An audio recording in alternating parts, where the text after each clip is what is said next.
Je pense qu'il faut essayer de s'affranchir du regard des autres et tenter de nouvelles choses, de nouvelles expériences. Je m'appelle Adeline, j'ai 48 ans, je vis à Paris depuis plus de 20 ans et je suis la maman d'un adolescent de 14 ans. J'ai été diagnostiquée la veille de mes 45 ans, en septembre 2021. Au moment du diagnostic, je travaillais depuis plus de 20 ans dans la même banque privée. Je partais le matin très tôt, je rentrais très tard. Je faisais pas mal de sport, de la course à pied, du yoga, plus mon fils dont il fallait s'occuper, donc des journées bien chargées. Je n'ai jamais fumé. J'ai dû essayer quand j'avais 12-13 ans et je n'ai jamais touché une autre cigarette. Pour moi, j'avais pas de chance, j'avais une bonne hygiène de vie, donc aucune chance d'avoir un cancer. J'ai un oncle qui est décédé du cancer du poumon, donc il avait une soixantaine d'années. Il a toujours fumé, il toussait beaucoup, donc c'était le cancer du vieux fumeur, tout simplement. Alors, ça a commencé par une fatigue qui m'a amené à consulter le médecin, une toux sèche qui commençait à persister, donc je pensais que c'était du stress. Je faisais encore du sport, j'allais encore courir, pas d'essoufflement, aucune douleur, rien. Donc facile, vous allez prendre un petit traitement et puis ça ira mieux. Et pas d'amélioration. J'ai senti des choses anormales dans mon corps, j'arrivais plus très bien à contrôler mon équilibre, j'avais l'impression que j'allais rentrer dans les gens sur le trottoir. Et quand j'arrive aux urgences, on me fait tout de suite des examens. Et là, on me parle de lésion cérébrale à l'époque, qui doit être enlevée très rapidement. L'opération s'est bien passée, donc déjà un énorme soulagement. Je me sens très bien le lendemain, je suis déjà debout. Ça impressionne tout le monde.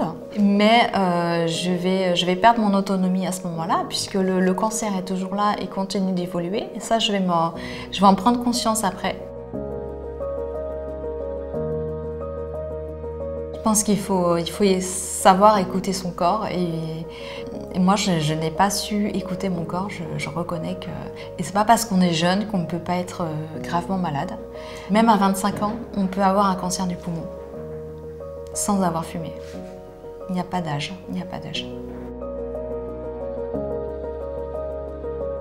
Mes parents sont venus m'aider à la maison. Je me suis dit, je ne vais jamais retrouver une vie normale. Alors, ça a été très difficile pendant 1 an et demi. Je pense que j'ai énormément pleuré, j'étais dans l'émotion. Je me sentais seule au monde avec cette forme rare du cancer du poumon, puisque c'est le gène ROS1, c'est 1% des cas des cancers du poumon des non-fumeurs. J'ai eu la chance de trouver cette association. Déjà, ça m'a apporté beaucoup de réconfort. Jusqu'à 23 h, on s'envoyait des messengers en me disant qu'il fallait espérer. Ça m'a rassurée de voir qu'il y avait des personnes qui avaient le même traitement depuis des années. C'est quand même extrêmement rassurant. Ouais. J'ai un très bon professionnel qui me suit et c'est très important. Un jour, en allant à une consultation chez mon oncologue, il y a une jeune femme, elle m'interpelle, elle me demande si je suis malade, si j'ai un cancer du poumon. Et là, elle me dit, ma meilleure amie aussi. Depuis 6 ans, elle prend une thérapie ciblée, elle vit normalement et tout se passe bien.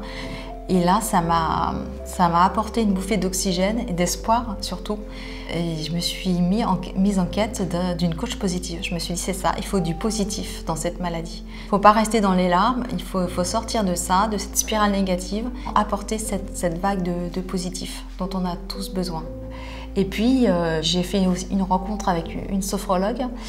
Elle m'a appris à vivre au présent, être ancrée dans le présent et ne pas voir l'avenir. Et me dire que l'incertitude, finalement, était une alliée dans cette aventure. Et ce qui est vrai, je pense. Je retrouve une vie normale entre mes séances de chimiothérapie. J'essaye de vivre comme tout le monde, en tout cas. C'est la cuisine, c'est les voyages, les moments entre amis. C'est aussi des cinémas improvisés, des musées improvisés. Enfin, des choses improvisées et puis essayer de remercier la vie, être reconnaissante chaque jour de cette journée, d'une journée de plus qu'on va vivre, de tenter de nouvelles expériences quelquefois. Par exemple, j'ai fait du catamaran cette année, je me suis essayée au trapèze volant. Bon, peut pas vivre non plus 48 heures dans une journée de 24 heures, mais essayer de faire tout ce qui nous ferait plaisir en fait chaque jour pour que cette journée soit réussie et nous apporte de la joie.